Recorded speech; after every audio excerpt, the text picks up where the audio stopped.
Hello, movie lovers, and welcome to my movie review for The Blair Witch. Now, this is actually the sequel to the first Blair Witch project that came out in 1999. This is not to be confused with the other sucky title that they actually had, which was The Book of Shadows, I believe.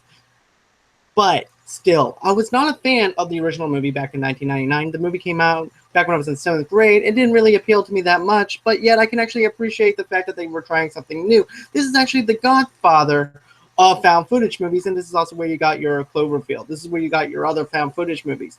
But for me personally, found footage was never my thing. But that being said, it ended up intriguing me to actually check this movie out and revisit the Blair Witch all over again and have those memories of me watching that movie.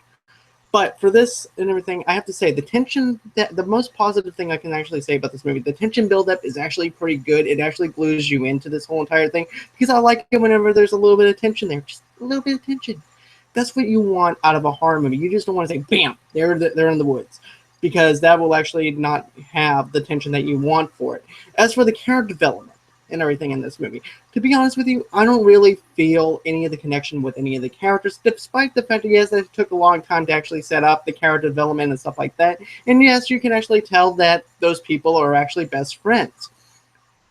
But other than that, whenever they start dying off, there's no emotional attachment to the characters or anything like that, and therefore I have to say that was the negative part of that whole entire thing. Was I wanted some subtlety. I wanted something that actually had some character growth, some characterization, but there wasn't. They're very one-dimensional characters, which is not a surprise. You're not looking for a big Academy Award-winning performances from these people, but still, you want to at least have some type of feel to these characters. But that being said, I also have to say you're going to end up seeing a lot of familiarity with the way this thing is shot. Yes, there's a bunch of shaky cameras, angles, and stuff like that. That's exactly some of the things that I don't like about found footage movies. Yes, there are some things where the camera is actually laid down, and you can actually hear the characters in the background going, oh my god, did you hear that? Did you hear that? And that's also another thing that I can't stand about found footage movies in a way. But I can actually appreciate this for what it is. The sound mixing is just awesome. The way they've mixed everything together to give you that perfect blend of, oh my god, where's this noise coming from? I felt like I was actually in the woods with these people. I was actually afraid. I was actually feeling like I was actually scared out of my wits with wondering what's going on in these woods and where's that scream coming from, and also the echoing of the woods and stuff like that when you hear somebody walking at night. So I felt like they did that very well, and I also have to give big props to that because that's something that actually glued me into it. Another thing that I have to go on is this. You're going to see a lot of stuff that is based off of the first movie, which is really not no surprise in any way or fashion, because of the fact that when you have a sequel to another movie, there are going to be a couple of things where it's going to feel the same kind of flow, the same kind of vibe, but still, you're going to end up saying, oh, okay, I remember that. I remember them going through the woods. I remember that house. I remember the sticks and everything symbolizing those are the people that are about to die and stuff. And to me, I thought that was actually a pretty cool little touch to that.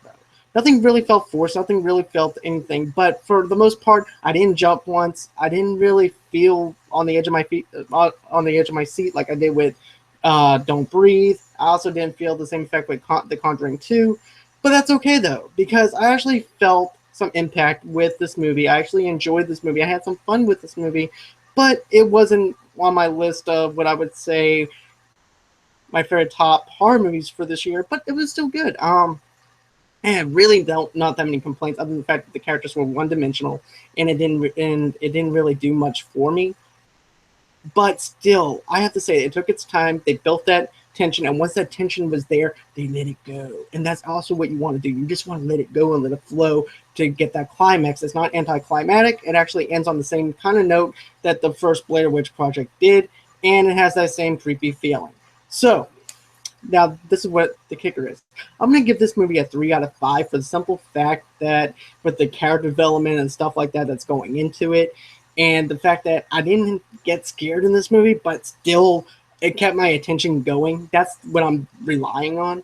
So with that being said, I'm just going to have to give it a 3 out of 5, my honest personal opinion about this whole entire deal. And I enjoyed it. I had a great time with it. I think you guys are going to enjoy it if you guys are horror fans. If you guys are not, found footage movies, this movie might not be for you, but still I enjoyed it. And even though I don't like found footage movies, you're gonna enjoy it. I ended up having a good time with it.